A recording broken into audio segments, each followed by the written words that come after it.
Hi there. Today I'm going to talk to you about words we use in Esperanto to convey the idea of moving.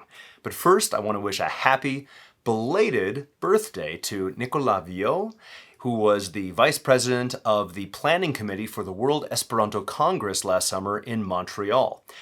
If you're a fan of this channel and you've watched the feature film 1910 or 1910, you might recognize him as the person who gives the introduction at the beginning of the film.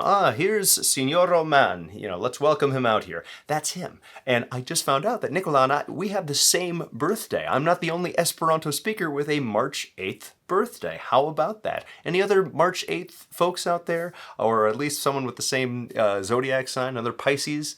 Let us know in the comments section here. But Nicola, what a great guy. You put so much hard work into making that event. That's an historical event. Having a World Esperanto Congress in that part of the world is extremely infrequent that happens, and it was a super memorable time for me, so thank you for all the hard work you did.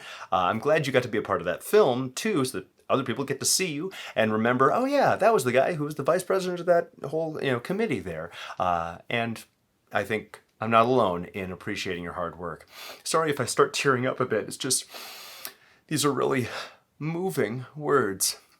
And that's what we're talking about today, moving words. Let's have that be our first one. When we say something is emotionally moving, what do we say for that? How do we describe that in Esperanto? Do we say movantai vortoi? Is that the movifying? I don't know. What do we say? Well, it's no form of Movi. We'll get to that in a minute. The word we use when we're talking about how moving something was, like an emotionally way, moving is kortuŝa, or for the verb form, kortuŝi. So kortuŝa, it literally means kor, heart, tuŝa is touching, tuŝi, to touch. So heart touching. Okay, how would we use that in a sentence? Kia kortuŝa canto. What a heart-touching song. Or you could say in verb form, lia lettero kortuŝis la virinon. His letter touched the heart of the woman. So that's, it moved them. Okay, you wouldn't say Movi, didn't shove them. No, it touched their hearts. So that's a common Esperanto thing that you can say. So kortuŝa, let's have that be our first moving word for today. Next up, let's get to Movi, okay? Movi is the one, if someone quizzed you, if you're a new Esperanto learner and someone says, well, what's the word for to move in this easy-to-learn language you're learning? Movi, next. Well, not so fast. I wouldn't say Movi means to move. I would say Movi means to reposition something, okay? I encourage you to think of it that way, because if you say Movi is to move, then you're going to make a mistake, because in English we say, I moved the cup, and we also say, the cup moved. Whether it's transitive or intransitive, we don't change the form of the word. We use it in both directions. Whether there's an object at the end of that sentence, something being acted upon, or something just acts on its own. We don't change the form, but in Esperanto you do need to specify. And if you don't, people are going to be like, It's going to sound funky if you mix these up and you don't use it correctly. Sometimes you need to say Movi, sometimes you need to say Movi scene, sometimes you need to say Moviĝi, okay? I'll give you some examples. Mi movis la tason. I moved the cup. La taso moviĝis. The cup moved. It got moved. Maybe the wind blew it, but it got moved, okay? Maybe an earthshake moved it. All I know is it got moved. And la taso movis scene. If I said that, I'm saying this is a Sorcerer's Apprentice situation where someone sprinkled fairy dust on it and it's coming to life and it's moving itself, okay? Movi scene. And if it was not third person, for me, I'd say mi movis min. I moved myself.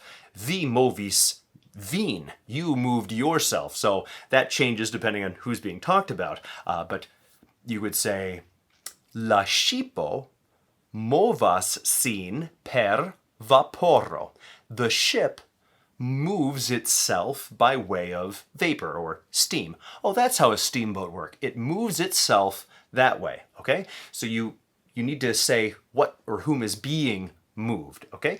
And a way to remember that is movi rhymes with shovi. Shovi means to shove. You wouldn't say, hey, the cup shoved. You wouldn't say, hey, the cup shoved who? We know in English that you can't just leave shove by itself. Someone has to receive the shoving, otherwise you're just looking like an idiot. But if I actually push someone, okay, there has to be someone finishing this equation, getting pushed. So, shovi works like movi. What was movied, okay? Now, if it's by itself, moviĝi is just fine. So, oh, io moviĝis. Something rustled or moved, got repositioned over there. Io moviĝis. That's what you'd say, not io movis. Something moved in the shadows. No, okay? So if you're not saying what's getting shoved, don't say movi, okay? Now, if I'm talking about, I got a new job, I'm moving to a new city, what do I say? Do I say, mi movos, I will move after a few weeks? No, you don't say it. It's not any form of movi, okay? There's a couple words you could use. Neither have to do with movi. The first word you want to know is transloki. Transloki means meti en alian lokon, to put into a new location. That can refer to getting a new place to live and putting things into a new place and hauling all your stuff to there with a U-Haul truck. That can mean that. It doesn't have to, though. But it's the word that I would use if talking about moving your things. So, mi translokis mian meblaron en la novan domon. I transported, relocated, put from one place to another, mian meblaron, my collection of furniture, into a new house. Okay? That's what I would say there. You could also use it in other ways, like translokitai minoritatoi. Okay, those are minorities that have been displaced or relocated. That's not the same as getting a U-Haul truck. No, they're just being picked up and moved and shuttled off to somewhere else. So transloki can mean a variety of things. Now, if you're talking about professional movers, the word I would use for that would be translokistoi. I've found a couple examples of translokiģistoi, but that feels weird. That's almost, when I hear that, I hear an evictor, someone who causes you to transloki. So I would say translokistoi is the people who are I'm here to pick up the boxes and put them in the truck and haul them off. Translokistoi, that puts emphasis on the hauling of the stuff.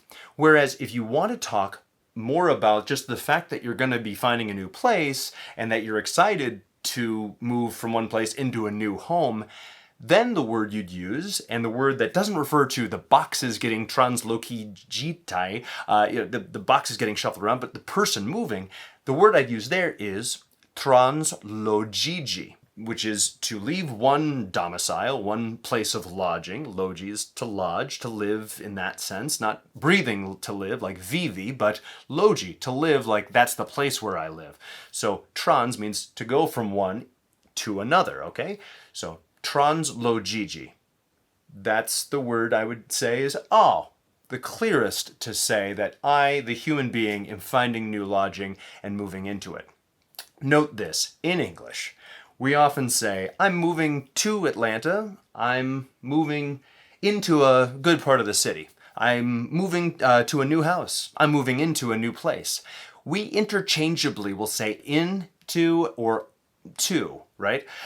In Esperanto, you can say all, to, but most of the time, when you're talking about transloki or translokiĝo, transloĝiĝi, you're going to say into. And the way to say into, there's not a word for into, what we say is in, and then we put the accusative letter N at the end of the thing getting entered. So, mi lasis mian etan domon kai transloĝiĝis en palacon. Oh, I left my little tiny house and I got relocated, I changed my lodging into a palace. Okay, so we say into a place. Mi transloĝiĝis en la centran parton de la urbo. I moved into the central part of the city. So just note that is the usual phrase. Phrasing is to say moving into a thing there. So translokiĝi, I moved. There's more words we could talk about, movado, movimento, other things, but that's enough for right now. So now you know how to bust a move, you know how to be moving, and you know how to pack up your boxes and move out. And the reason I'm talking about all of this today, moving, why is that on my mind, is because I will be moving soon. This wall behind me, I won't have access to. We're moving out of here. And I have been house hunting for the last 2 months.